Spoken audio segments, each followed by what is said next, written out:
I ask everybody to have a seat. There's been a problem, my fault, with... oh, by the way, I just wanted to tell you that Alicia and everybody else, that on the net, yesterday, Monte Carlo used to be open. That's the reason why we went to the Monte Carlo first. Pizzeria Monte Carlo. It was open. And they closed. Right, just to say. Because my wife reminded me that I checked on the close parentheses. So I leave the word and the microphone and everything to Adriana, remembering the good old way. Adriana! All over the packet, yes, well, we were at home. Adriano, Adrian yesterday. So welcome to our first reception of the morning after our talks, which showed us the importance of words in communication and the importance of legal arbitration and discussion about the meaning of different words. Can you not hear me? Look there, but I don't want to get too close. Maybe if I turn it on, that's better. So as I just said, having talked about words, lawyers and their words, we're now going to move to another form of communication, which is really thinking about museums and collections and the way they communicate their communication strategies. So I'm going to move straight on and invite our first two speakers who I find to be finally spelled the name correctly, Silvia Maria Barachek and Stefan Barachek, who are going to talk from the University of Bucharest and Munich about museums in the future and visual discourse for younger generation, looking particularly at why not medieval art, which of course is a fascinating subject to all of us who began life as medievalists. So thank you very much, and I look forward to hearing you talk. Thank you very much for having us here. We are very pleased and honored to be here in Italy, in Rome, in this institution, and to speak about part of our research. First I will present, and the second part will continue in discussion. The present paper is the fruit of two professional journeys. That of a researcher whose work spans almost 2 decades of investigating Romanian and Central European religious iconography, and the other, a designer who taps into technology for better appreciation and awareness of the cultural patrimony. With regard to the Romanian art, the researcher has focused on Christian representations dating from the 17th, 19th centuries, the external sources that influence the artistic discourse diachronically, the dissemination routes, and the means of circulating the cultural patrimony. These points of interest were added the concerns of the designer, who has specialized in interactive installations for fairs and exhibitions, and investigates the user's needs for new technologies in such interactions. Our professional and personal interests made possible working together to promote the artistic heritage to a young audience, age 18-25. During last years, we've been engaged in a couple of projects with the Gallery of Old Romanian Art from Bucharest and the Muzeicon, a museum dedicated to Romanian icons with the intention to attract the young people's attention to medieval and early modern art. But before showing the highlights of this past project, let us start with a few observations concerning a more recent research applied to the same target audience. We have deemed it important in devising the tools for the future to undertake a more detailed investigation into the main target audience of our pursuits. Consequently, we initiated an exploratory research focused on the following aspects: identifying and understanding interests and habits of cultural and artistic consumption of the youth, their evolution, the context of their emergence, the trends that integrate new technologies into the respective practices. To achieve this, we have undertaken this research by combining observation, questionnaire surveys, and interviews. The participants were MA students from the Department of Communication Studies, Faculty of Letters. They attend courses on aesthetic communication, civilization, art, and universal patrimony.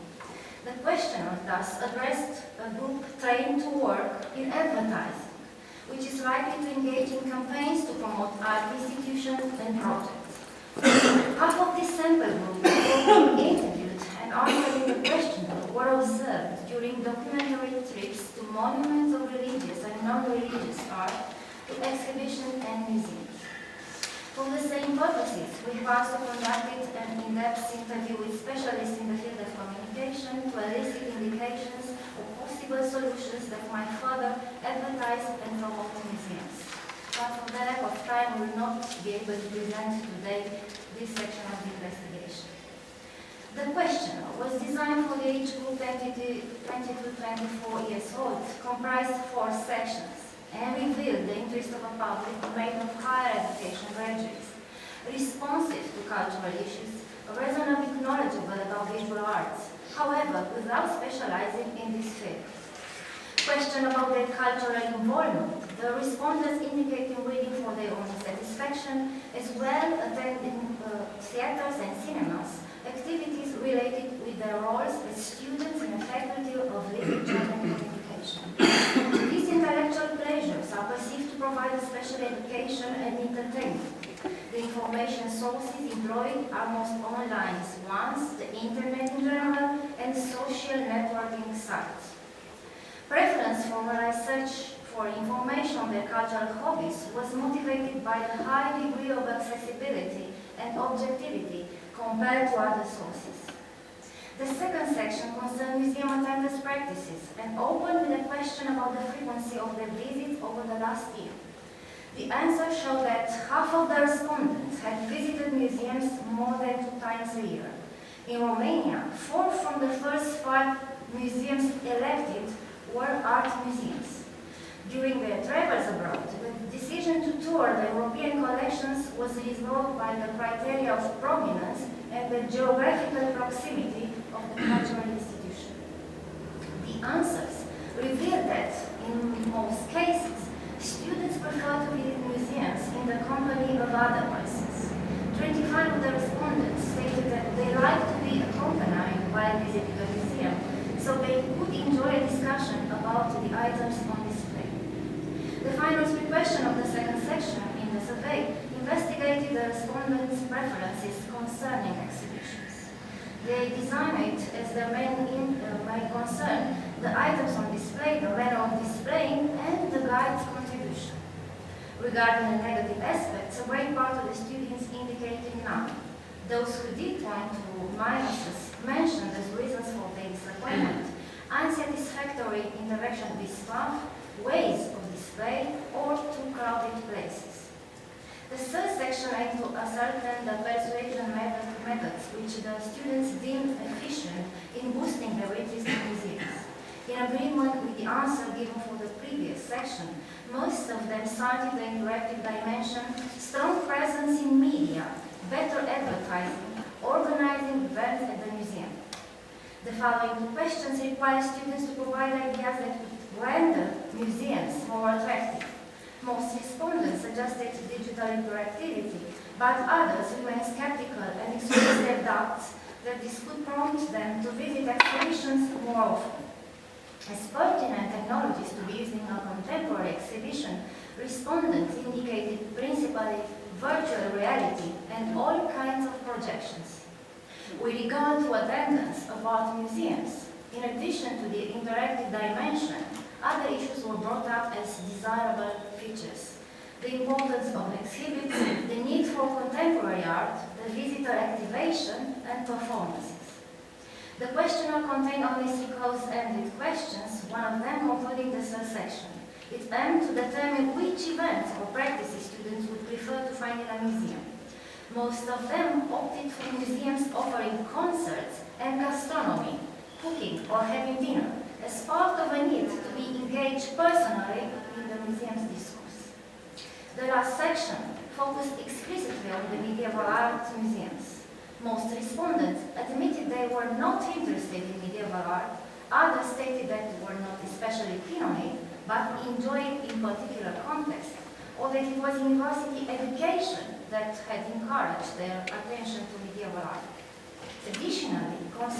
particular Romanian context, the medieval monuments are perceived by many young people as an expression of a confessional Orthodox statement that endorses specifically the religious tourism and not the cultural one. Now, conclusions of this research. Although it is still in its early stages, the main research with subjects aged 22-24 specializing in communication sciences outlines some relevant investigation directions for the following stages of research. The culture and art consumption practices of the respondents are characteristic of their generation, Generation Z, those born between 1995 and 2010. These young people have witnessed a number of impactful historical events, and according to scientific literature, they have developed strong cultural and environmental awareness. They are quick, multitaskers, mobile, possess teamwork skills, and are more interested in social issues than the baby boomers, Generation X, and Generation Y. Not coincidentally, in the discourse of these young people, presenting their cultural interests and their expectations of museums, including our museums, the nouns most employed were internet, social networking, interaction technology, information, advertising, and promotion. The first pertaining to the concerns of their generation, and the last to their professional interests.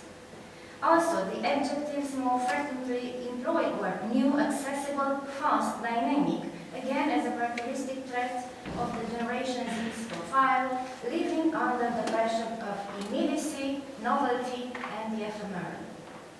Post-millennials have grown up with the internet, MP3 players, mobile phones, concise messages. In the case of our group of students, it is also relevant that they also attend communication studies, and moreover, they have lived in a cultural context that over the past few years have provided very good connection to the World Wide Web. Thus, both the information channels that foster their cultural interest and those channels they recommend in order to improve the visibility of our museums are mostly online ones, easy accessible, able to provide real-time data at low costs. Both the main browsers and social networks especially are overwhelmingly presented in their discourse as another characteristic trait we build in recent studies. As digital natives, they want to be offered updated museal communication, in touch with the new world of technology, a vital tissue populated by cables and devices, with music and gastronomy events to match the artworks on display. It is worth mentioning that the term interaction actually denotes two realities. On the one hand, a digital one of the above-mentioned technological universe, and on the other hand, an analog one, which implies mutual dependence of the consumer and the producer of signifiers. Answer to the question are frequently mentioned that it is allowed to have a charismatic guide, able to provide captivating narratives, and to the best extent possible, tailor them around apparently uninteresting objects.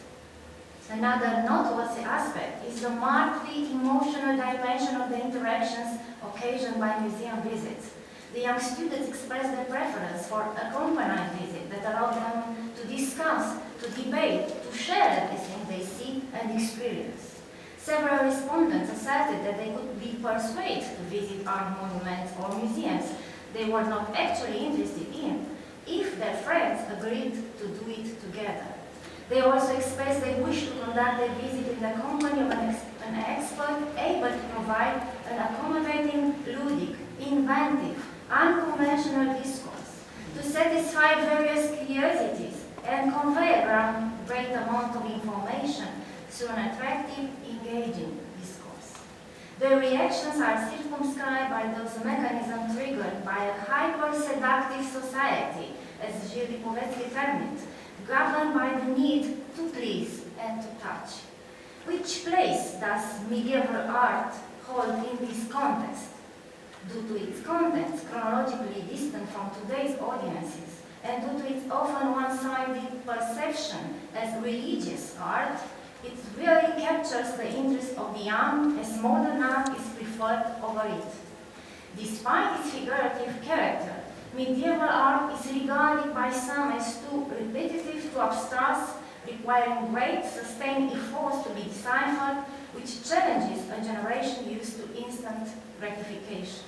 However, it can still be revived in the young people's imagination if it allows itself to be carried into the familiar, comfortable realm of immediate reality.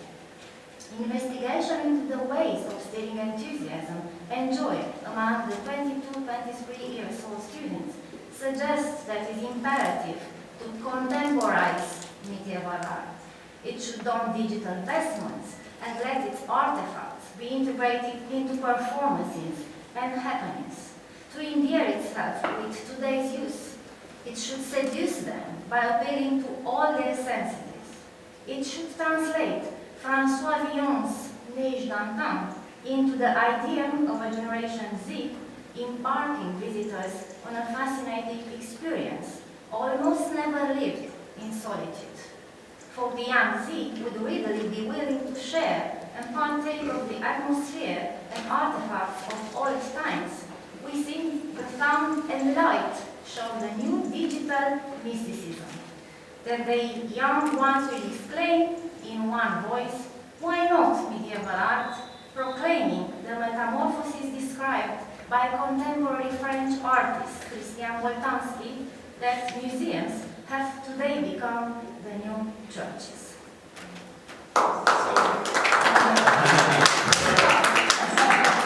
Sorry, there's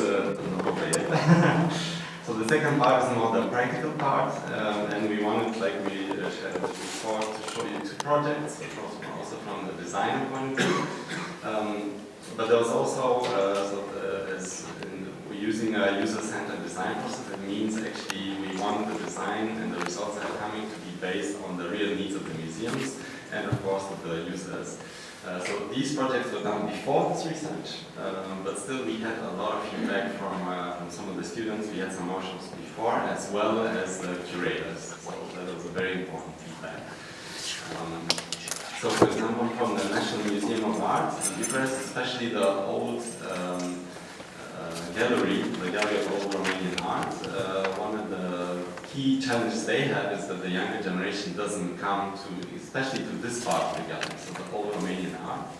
And as Silvia also found out, is the main issue is the religious aspect of it. So a lot of them, they somehow don't understand the story behind it, they don't feel close to this topic, so they don't visit it.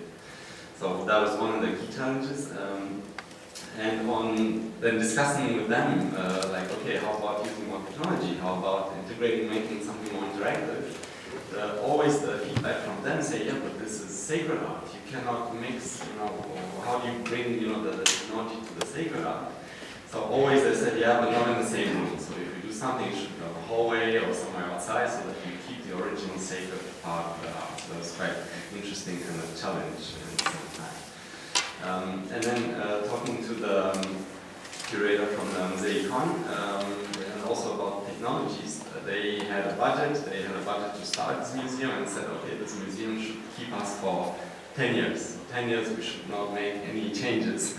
So of course, what technology can you use that actually lasts 10 years? Normally, right? The display or everything you buy, it's 5 years and it's one at the most, right? Like every phone is 2 years.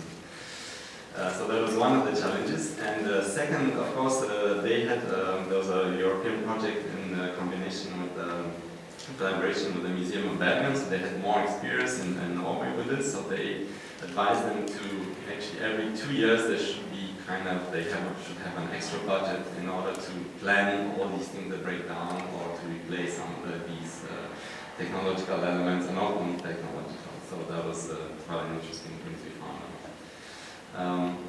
So going a bit deeper into the project, the first one, the Museum of Art, what we thought here, so actually in the museum themselves we're not allowed to do anything, but our proposal was to actually bring some of the stories from the museum outside into the city, so into the pedestrian area of Bucharest. And metaphorically we took this idea of having a corner of the museum. So imagine 2 walls of the museum where you have 2 paintings in the museum, but actually bringing them outside and instead of paintings, having displays. And then, it's kind of, before before you enter the museum, you would be attracted by this installation outdoors, and then maybe it makes them curious to go also to visit the actual exhibition. So the idea was, okay, what do we put in the display? So it has to be something a bit more attractive and maybe also a bit more interactive or a bit dynamic, so it's not just static images. So what we thought was to make, first of all, not do something religious, as you saw before. And second, we said, okay, maybe some of these old images or medieval art images should be somehow brought a bit up to date. So our proposal here was to make some kind of a morphing. It's working. We speed it up a bit more, and in reality it was a bit slower. And we took a topic, which is the portraits, from the different ages of from the collection of the National Museum of Art, and then kind of make a story to say, okay, how did beauty in portraits sort of evolve through the centuries, from the medieval times and then to the almost modern times. So this was running a bit slower. Now you can see, it goes through different sort of famous paintings from the museum. I will not let it go to the end, but that's the idea, that you can somehow get attracted to, in a new way, in a more interactive way, then hopefully go to see them in real. And then this was made into a prototype, so there was actually a working prototype that was shown at the Design Week in Bucharest, so that was also quite interesting that we made it real, and yeah, it was quite good to see feedback there, and people appreciating it. The second part, which is the bigger project, was the design for the exhibition, so the concept and the design for the exhibition from Mosaic-Con. It's in Alba Iulia, it's a city in Romania. And they had a collection of icons, so on one hand, but also old books and manuscripts. So the idea was how to bring this together. The building was an old building that was redesigned for this purpose. And one of the key things we sort of started to look at, also from the entrance of the museum, that you'd somehow get more immersed in the story of the museum, was we used a lot of light. So we thought, okay, with light on one hand, it has this idea of being kind of keeping the sacred part, of the religious arts today. If you look at churches and all that, they play very skillfully with light, and how the rays of light are actually entering the building. So we thought, okay, what if we use light and projections more and more here? That's on one hand. And second, just from the entrance on the practical side, the museum logo we didn't design from Mosaic-Con was like the paint, like a paintbrush in the middle, and then this symbol of the saint, or the name of the saint. So we thought, okay, what if we transport that three-dimensionally and make it light up, and then this shape actually would be then somehow mirrored on the desk where you would buy the ticket, so you have the connection between the upper part, the more symbolic part, and the real world. So when you enter, somehow you're kind of getting this message. And then apropos interactive installation, so this is one of the installations that was being realized for the manuscript and the old books. So what we thought is, first of all, these old books are not accessible to any of the current Romanian sort of speaking because they are in Cyrillic. So this, so actually we thought, what if we put two monitors to touch display? So one is the original image, and the other one is actually with the translation in the Latin alphabet. So then you could just, like on iPad, you can actually scroll through the different pages, and then you have more accessibility to that. And then you would also have basically, this is how the setup worked, the light, and also projection of some of these books on the wall. And we'll finalize with the last installation, which actually was one of the ones that it's kind of very dear to us. First of all, because it's not involving technology, so this is one of their words to say we don't want everything in technology. So can you do something also analog? So in this sense, we took this very well-known representation of the Virgin of Mercy. So I'm sure you're all very familiar with it. It's exactly so under the cloth. Basically, the original story is that you have all, all categories of people can go and hide there for go on there for protection. So the idea we thought, okay, can we make it somehow modern and make it with almost like a mirror, so a bit more symbolical. So the idea is that this was placed at the entrance, but also once you go out of the museum, so you can actually reflect yourself into the image. And then we thought it's good. On one hand, it's a good entry story because you say, okay, you're entering the world of the icons, you know, and these stories. And on the other hand, it could be a good sharing moment to, you know, take a photo, take a selfie, and then make promotion for the museum. So that was quite interesting. We thought, you know, these stories of sharing and platforms and social media. So it was quite nice to go on the Facebook of the museum, the Facebook page, and you see a lot of these, you know, people who go there and actually they take photos of themselves and they post it to, you know, for others to see. So that's, you know, we're very happy to see that it's working. So people actually make promotion through this installation that, oh, we've been there and you should go to and visit it. And just as a last sort of internet check, we're looking at the museum to see, okay, what are the reviews from TripAdvisor and Google, and it's pretty high. So that, yeah, of course, we're very honored and very happy that it's actually had an effect on it. And, yeah. So yeah, thank you very much.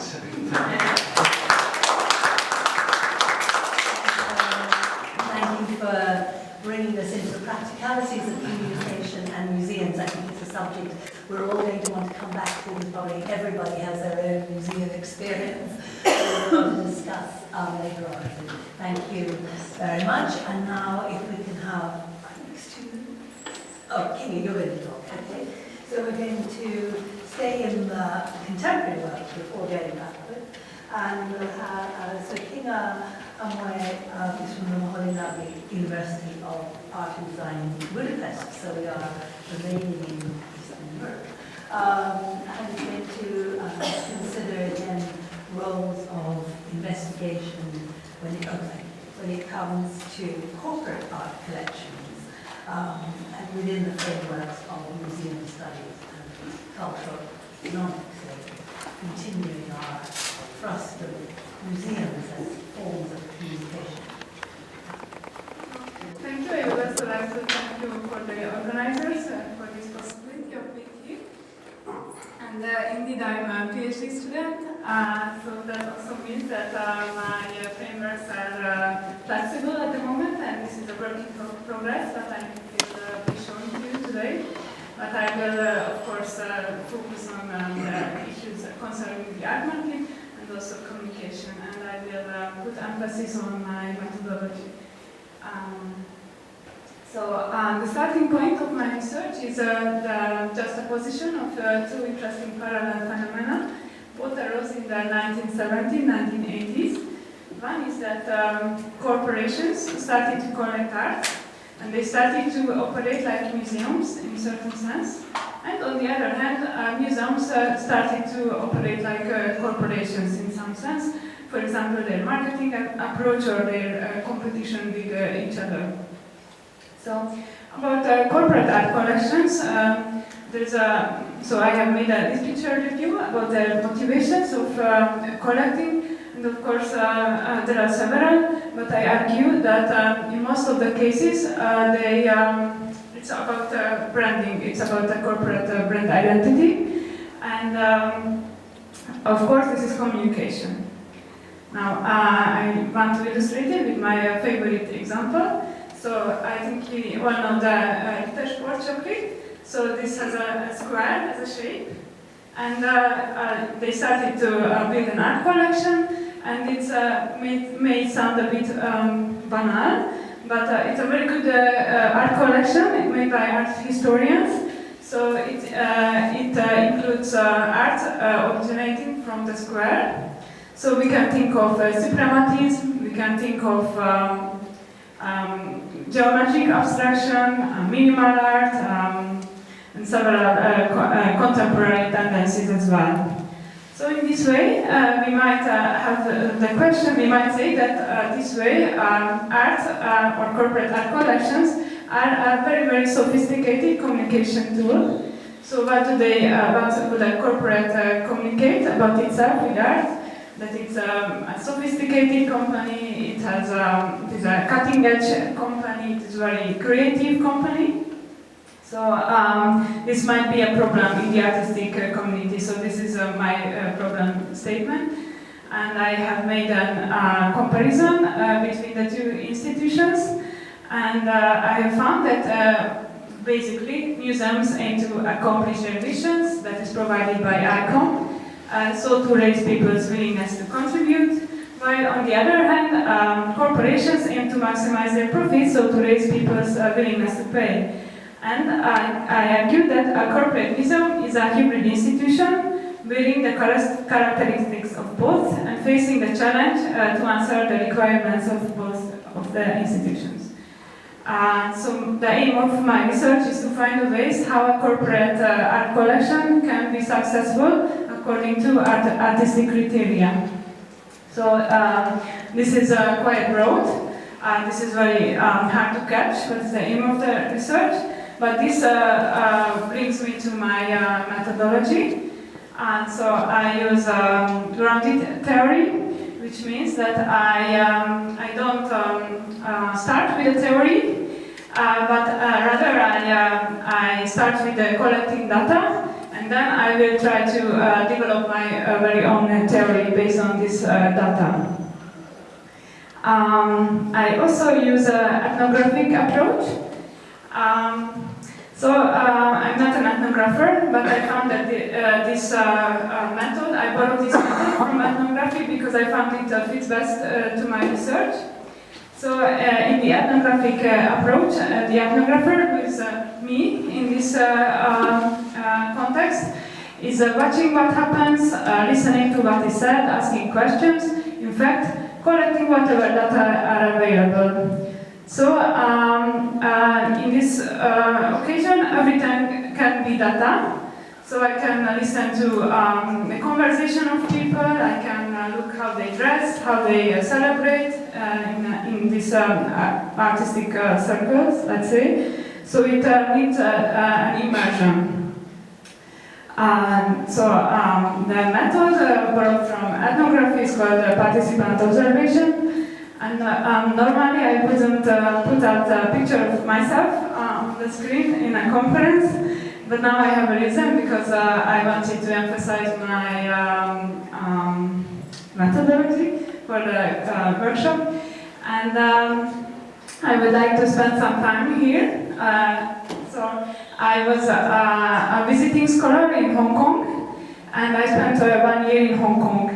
And I knew that the Art Basel Hong Kong will happen in March, and I also knew that I wanted to be part of it.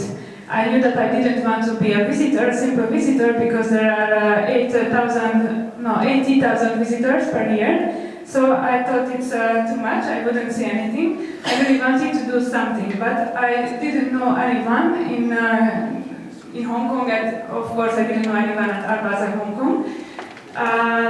I was even surprised because I sent an email to info@artbasel.com introducing myself and saying that I would be very happy to volunteer anyhow at Art Basel.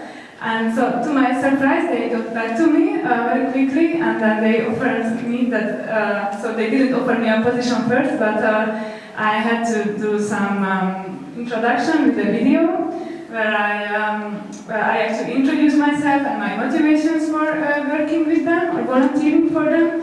And I also spoke all of the languages I could. I also spoke a little bit of Mandarin. I don't speak Mandarin actually, but I learned Mandarin. I'm saying this to illustrate the participant observation. So this happened, and then I got the position.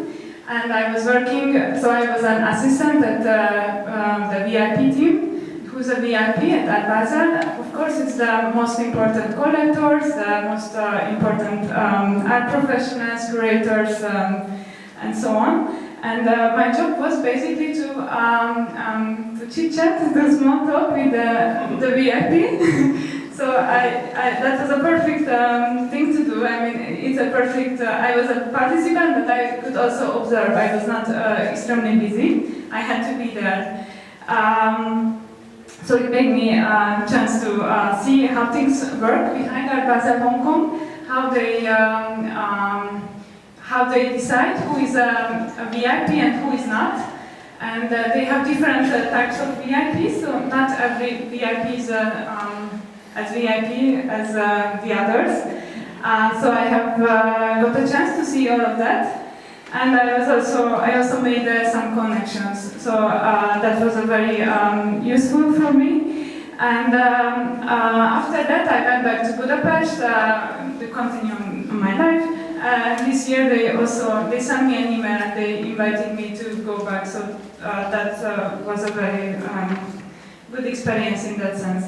But I also have to mention here that normally I wouldn't aim for a position like that. So in some sense it was, I had to do more serious things, but also I had to do things that a hostess would do, and I even have to emphasize now that at some point I felt a bit absurd or ridiculous at one point, because at one point I had to stand and show a sign saying that cocktail party for the global patrons is this direction. So that also happened. And then next year I was doing research in India. I was there for one semester, and I did the same thing with India Art Fair, which is the biggest art fair in South Asia. And they also offered me a position after an interview, and I also had very similar experiences. This was a more serious position because India Art Fair is a smaller fair than Art Basel in Hong Kong.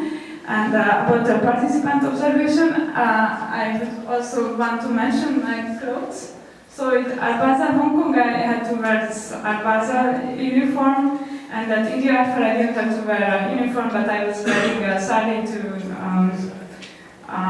show that I'm interested or I belong or something, to be a good participant of the community.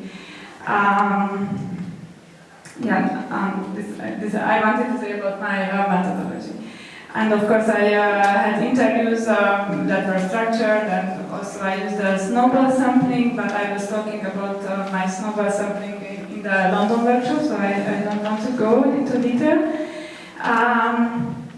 So I would like to talk about the empirical context of my research. Why am I interested in Asia, or South and Southeast Asia, to be more specific? Because in a sense it is a tabula rasa, as the art infrastructure is not that developed, it's developing at the moment. So there are many new institutions growing up like mushrooms, and they are using a test mode, so their mission statements are not yet articulated, and they want to use the reactions of the local communities to articulate the mission statements, and they might have new responses to the challenges of the 21st century and the regional context. I might refer to the ICOM definition that is in the way of changing at the moment. Also, there is less academic literature, obviously, about this part of the world, so this is a gap for me. But there is, though, academic literature. Olav Laitius with Cosmopolitan Canvases was writing about the globalization of the art market. So the Greek countries, among the Greek countries, I am now interested in India and China. So there was a boom from the turn of the 2000s.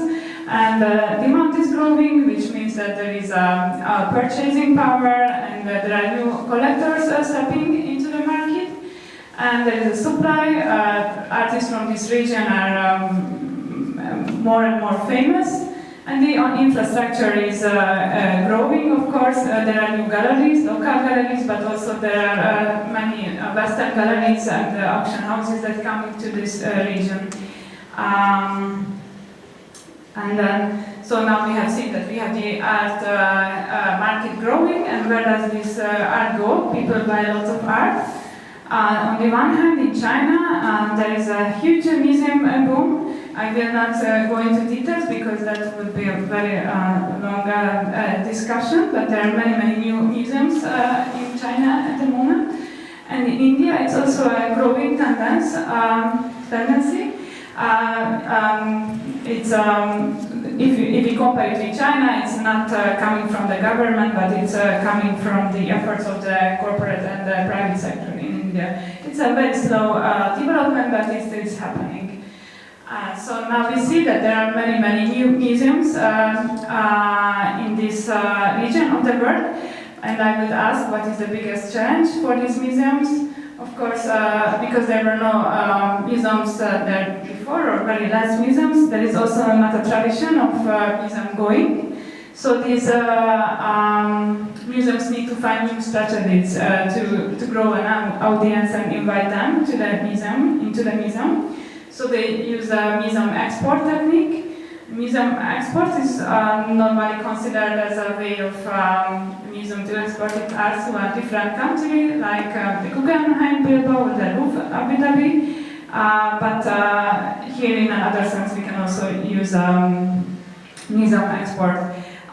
This is just one of my interviews with a museum director in Mumbai. He said to my question, he said that in India, going to a museum, I am fairly sure that if you have a random selection of 100 adults in Mumbai and ask, how many times have you gone into any museum? I doubt even one person would say he has gone like twice in life. And the one time they would have gone is a school trip. So people don't really normally go to museums in India or in China. Of course, Hong Kong and China is different in that sense. So they use a museum export, and of course UBS Bank is a Swiss bank. It's not an Asian bank, but I would want to refer to it as an example. So they have a huge corporate art collection, one of the most famous. And what do they do with the collection? Where do they display it? So they display it in the headquarters. And they have branches everywhere, like in Hong Kong and everywhere in the world, almost everywhere in the world. So the employees and the clients can see the art in the offices and the corridors, but then they also change it and circulate it. So sometimes, I think so, but they have in several places. So I have been to the Hong Kong headquarters. But the picture is, I'm not sure if it's from Zurich. So they circulate it, that's my point, worldwide. So this model is adapted by a museum in Mumbai. This is called Pirama Museum of Art. So the citation was coming from the director of this museum. So it's a question if we can call it a museum. It doesn't have any walls. It's inside this corporate tower of the Pirama family. The Pirama family has this huge conglomerate of Indian corporations. And they have lots of offices in Mumbai and in India. And they also circulate this art collection everywhere, so many people can see it. But in Mumbai, in the headquarters, they have this this center, and they have temporary exhibitions there. They always build different temporary walls for the exhibition, and this exhibition is open to the public. It's free, and they even they do everything to make people come in. They told me that they even give ice cream to the kids to come in and see the art, and they do pedagogy program for them. And another similar example is in Bangalore. So they collect large-scale sculptures from Indian artists. I was also able to talk to the curator of this collection. So it is also open to the public, and they have some events, and they have an application that people can read about these Indian sculptors. Another corporate initiative is this sculpture park in Jaipur, which is very interesting because this is 18th century castle, and people go there anyways. There are many tourists, also Indian tourists and also international tourists. So they also put Indian sculptures in the castle. and they have, so there are several ways. I wanted to show you a very few examples. Casino and hotel, mall, and also in Vietnam, a new example. And very, very interesting case is the K11 in Hong Kong. This is a franchise of malls. So they have a big mall in Hong Kong, but they have several malls throughout China, in almost every big Chinese city. And they have the K11 art collection, and they circulate the art collection in the mall. Like they have Damien Hirst, but they have also lots of Chinese artists. And now to wrap up my presentation, if we are talking so much about visitor numbers, and also yesterday with the Tantam we were talking about visitor numbers, I would like to ask the audience, I would like to ask an audience a question. Louvre. Yes, Louvre. They have 8 or 9 million visitors per year, but I would provoke with a different thing. So this is the Mumbai airport. It is also a museum in the sense as we have seen. So you don't have to go to a separate gallery space to see art, but the artworks are spread across the terminal. And you have museum pedagogy programs, and you have guided tours and everything in the terminal. I will finish soon. So to come to my conclusion, museums, because of their changing role in society and the specific context in Asia, aim to do the museum export solution to reach to people. And on the other hand, the most important factor for corporations is the visibility of their brand. Thus, using the museum export technique enables them to make their collections accessible. So the goals of the two different kind of institutions successfully meet in the case of these examples. Thank you very much. A very wide-ranging topic. I think he must travel more than anybody else. For their research, perhaps, except we will hear some more later this afternoon. And so thank you. No, we have one more. I'm hoping we are going to now have the next presentation by Adriana Turpin and Giuseppe Di Sandi. So we've rather unconventionally gone from the contemporary to perhaps the historic. So we will now listen to their paper on how Edward Perry Warren and Tonio Jatta and Bernard Berenson are purely an art market between private and public museums. So it would be interesting to hear back the art and history perhaps from the point of view of having two papers from a very, very different perspective. So look forward to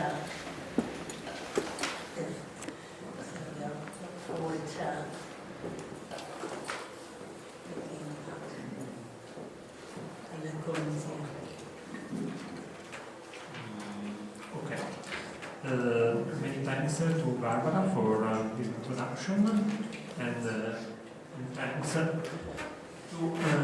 for invite today. I'm going to read the report, the first part of the report. I tried because this morning I'm not very well, and also my English but the second is a problem. Warrior, on the morning of 6 May 1898, this was the state of mind of Adriana, heir of the family that linked its name to collecting not only of antiquities since the beginning of the 19th century.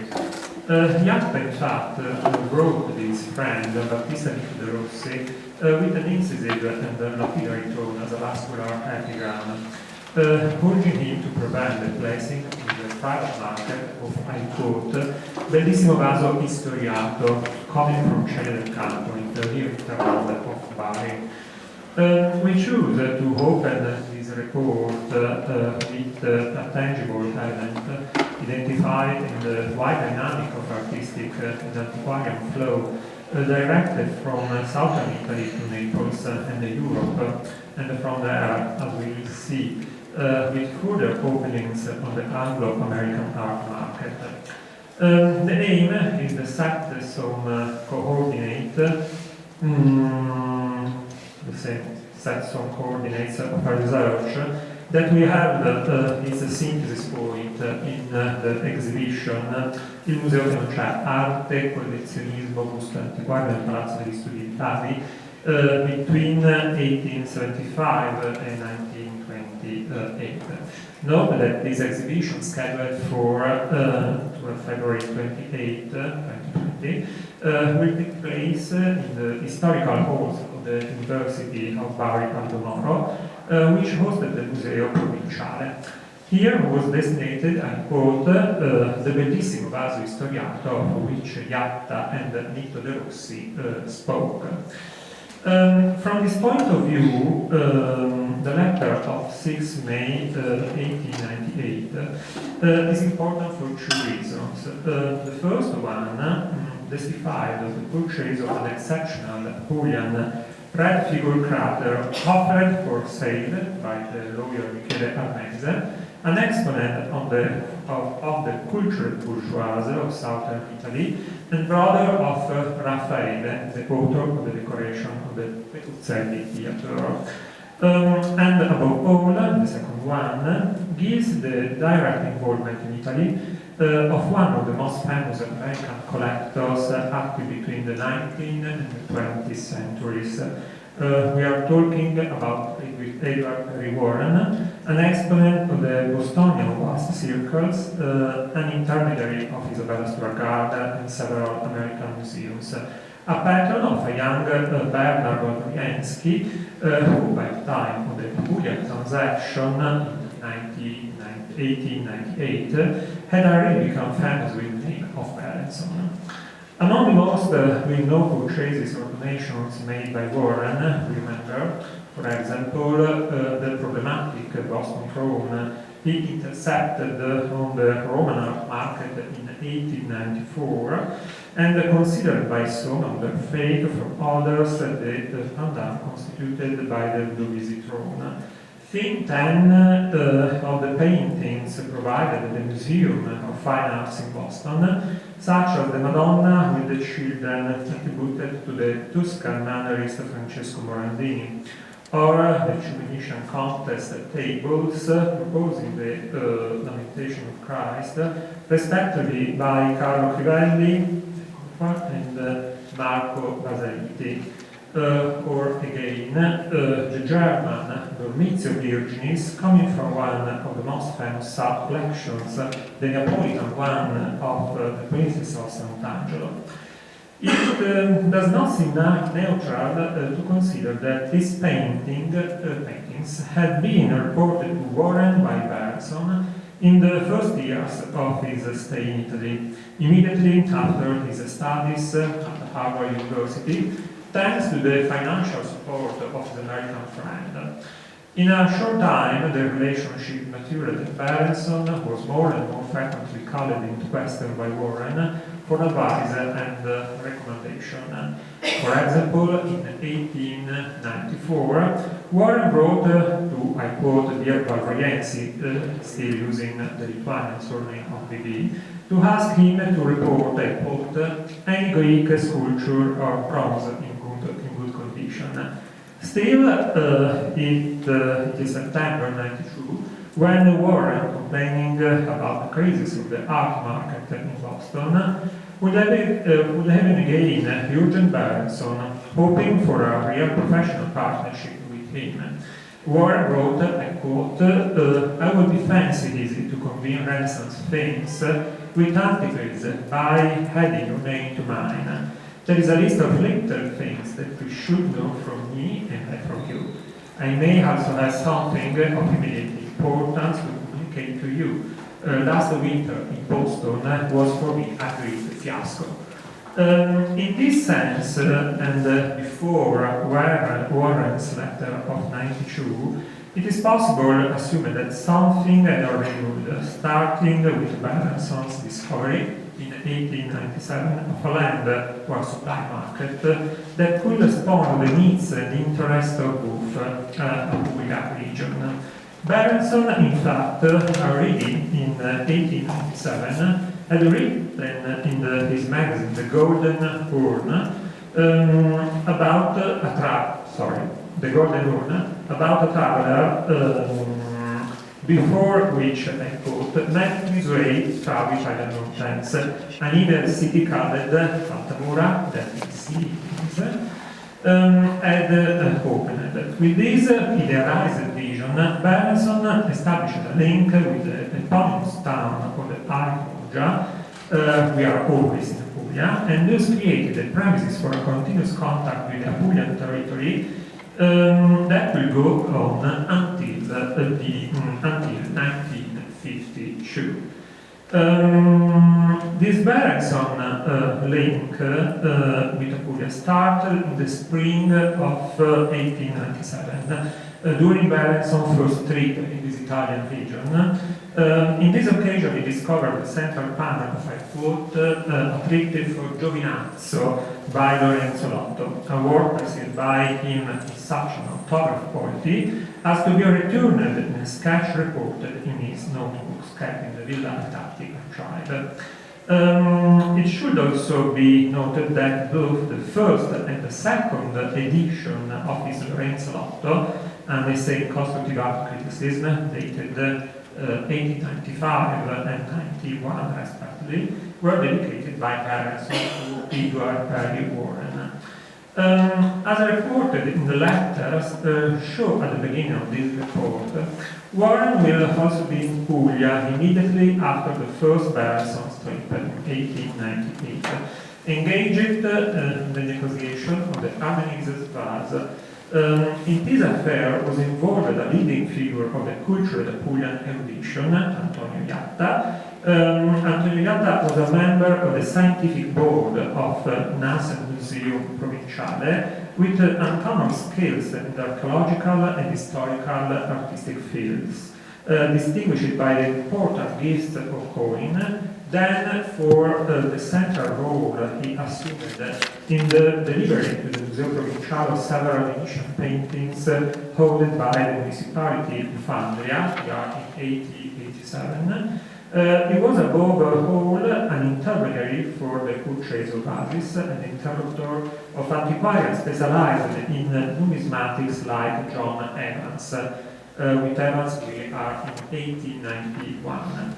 As such, it is not surprising that Iatta was also so close to Edward Perry Warren that he waited for him in his palace in Rua di Puglia on a May afternoon in 1898, a space, the Iatta Palace, in line with the interests of Warren and perhaps heavens of Berenson, who from Ruvo will pass at least once in 1952.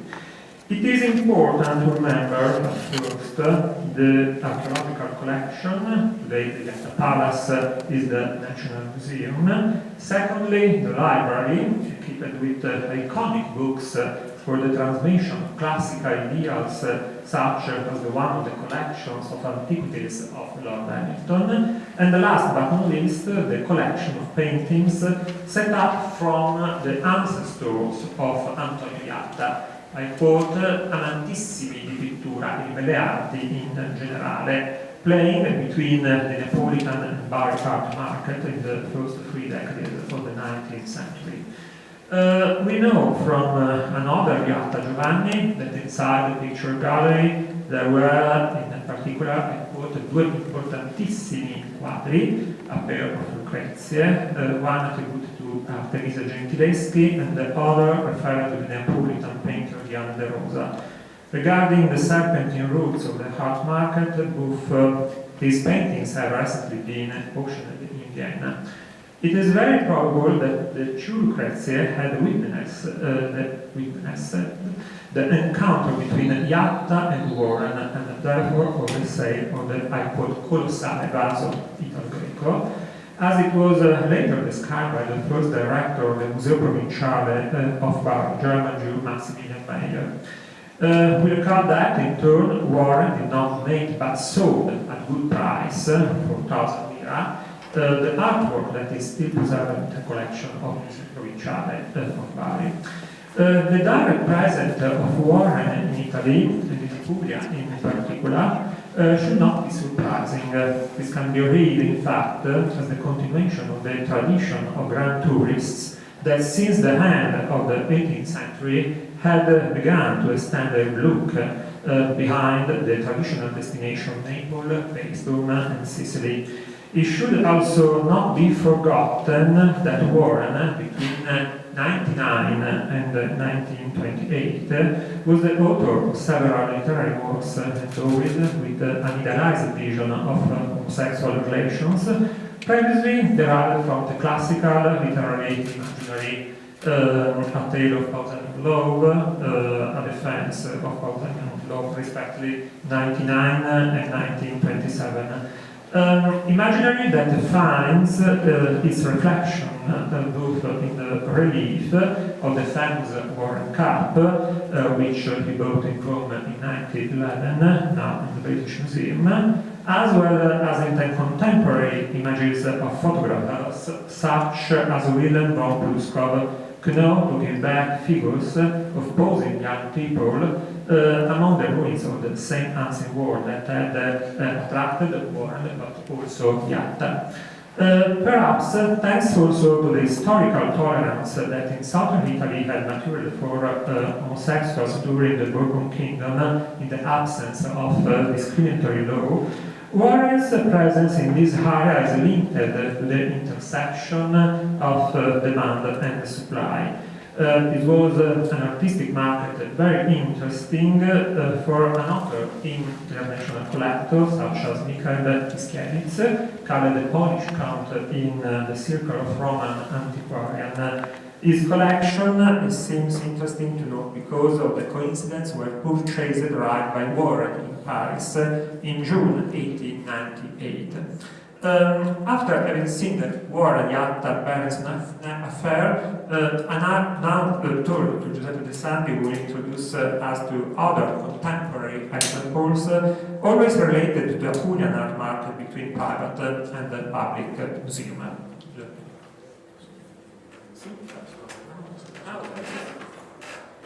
Thank you. It was Tischewicz who met in Rome Maximilian Meyer, the director of the Museo Provinciale of Bari. We are in 1896. From there to 12 months in Apulia would also arrive Bergson and then Warren. At that time, Meyer was in the new capital of Italy for the restoration of a large silver plate, the so-called Coppa Tarantina, one of, I quote the words of Meyer, plus beau product d'art grec. Tischewicz defined the artist's object using words of great esteem to be purchased by Meyer on behalf of his museum. The importance of the object, discovered in Taranto in 1995, therefore appears twofold. On the one hand, it is evidence of the ability of a certain Bali culture to resist the temptation of an international market, which at that time would have shown great attention to archaeological artifacts, especially in silver. This is evidenced by the purchase of the Warren Cup in Rome in 1911, but probably came from Egypt. On the other hand, it is a paradigmatic piece to understand how sophisticated the evaluation process of similar objects was, even in apparently secondary contexts. This is demonstrated by what Meyer brought to the scientific board of the Museo Provinciale of Bari, which included, we recall, the Apulian friend of Edward Perry Warren, Antonio Iatta.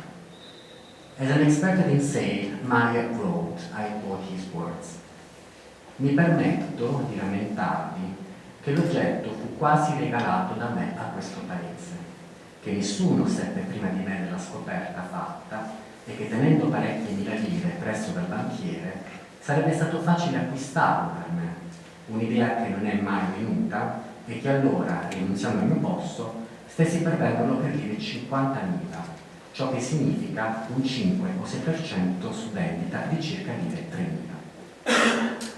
However, the art market of southern Italy between the 19th and 20th centuries was not only dominated by the interest in archaeology. From this point of view, Warren himself provided this by buying for his collection in England the, I quote, third best work in existence of Filippino Lippi, coming from the Sant'Angelo Neapolitan collection. It was the tondo with the Holy Family with St. John and St. Margaret, now at Cleveland Museum of Art. The painting, purchased by Warren in the same year as the Missing Business from Bari, we are in 1898, was reported to him by the inevitable Berenson, along with several others, an unspecified Tiziano, one deck of Virgil by Vincenzo Catena, and a portrait of a lady in brocades by Prusa Sorci. In this way, Berenson, already inside of Italy since 1897, responded to the request for collaboration that Warren later formalized at his address, as we saw at the beginning of this report with a letter of 1907. By doing so, Berenson also had the opportunity to perfect his famous lists, starting with those included in the third edition of the Venetian Painters of the Renaissance, also in 1997. Lippi's tondo will not be the only case of a regional artistic heritage with a high risk of dispersion. This is also shown by another interesting polyptych from the Church of Santo Stefano in Monopoli, but in 1877, already privately owned. Through an agile booklet signed by the prefect of the archive of Monte Cassino, Andrea Caravita, we know that the polyptych was brought to Naples from Puglia at the Institution of Fine Arts. There were two reasons for the transfer. The first one was a reproduction in the chronolithography table here proposed. In the book, studies on the monuments of southern Italy from the 3rd to the 13th century by Elisabetta Lazzaro, painter and founder of the future National Museum of Magna Grecia in Reggio Calabria. The second reason was to present a polyptych in the Neapolitan Art Exhibition in 1977 in such a way that it occupied either one of the rooms of Pinacoteca of the National Museum, or that it was purchased by some private lover, like specified Caravita, his words were, sottraendolo al cordoglio di vederlo andar fuori come avvenne di tanti altri. Faded hopes.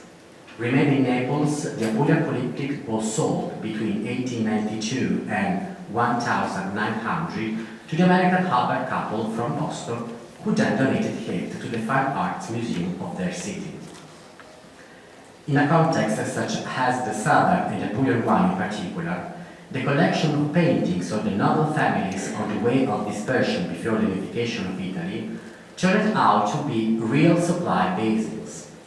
In this sense, a first example is given by the collection of the Acquaviva of Aragona in Conversano, we are in Bari, in Apulia, so described in 1877 by the architect Sante Simone to the Minister of Public Education Michele Coppino. The letter said: I vecchi del paese dicono che allorché i conti per i perduti privilegi si allontanarono dal loro castello, tutto fu manomesso, e chi meglio poté, meglio fece, trafugando i migliori oggetti, specialmente preziose armature, i quali si aprirono per ridento, come se riconoscevano i pregi, o con intesa della gente, o senza sua saputa.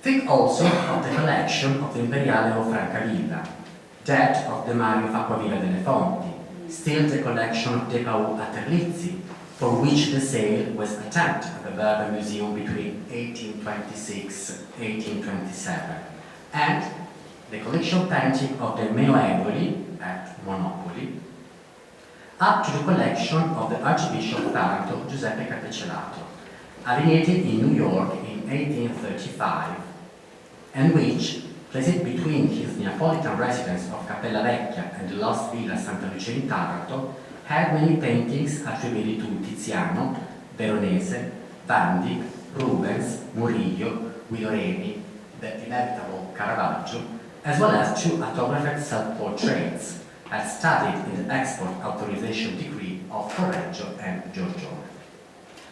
Just to stem this systematic dispersion, in 1990, the Museo Provinciale was opening in Bari, which had begun to be talked about since 1875.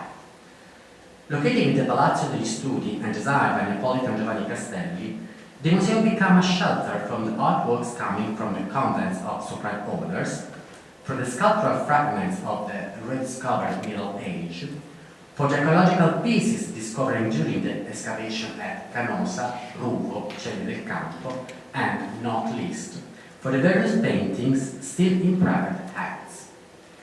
A significant element about the involvement of collectors like the aforementioned Antonio Iatta moved from the correspondence and documents preserved in the archive of the post-unification institution involved to the level administrative competence of the museum.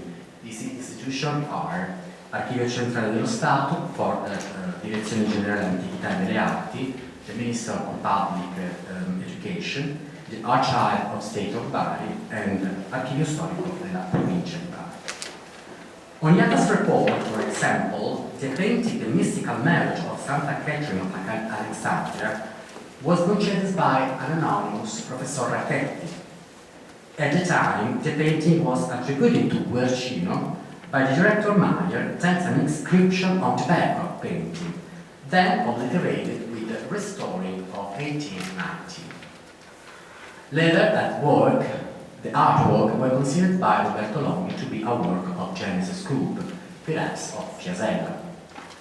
Again, in 1896, the Cavaliere Giustino Lamberti, an art market dealer and almost certainly a descendant of the two Lamberti brothers, Giovanni Antonio and Carlo Bari, active in the supply of works of art to the Real Museo Borbonico between 1826 and 1830, proposed the purchase of a presepe, this is the word of Lamberti, a presepe to be recognized in the Adoration of Shepherds by Andrea Celesti. Other paintings were the Baptism of Cristo by Paolo de Matteis, a Saint Jerome, and a Holy Family.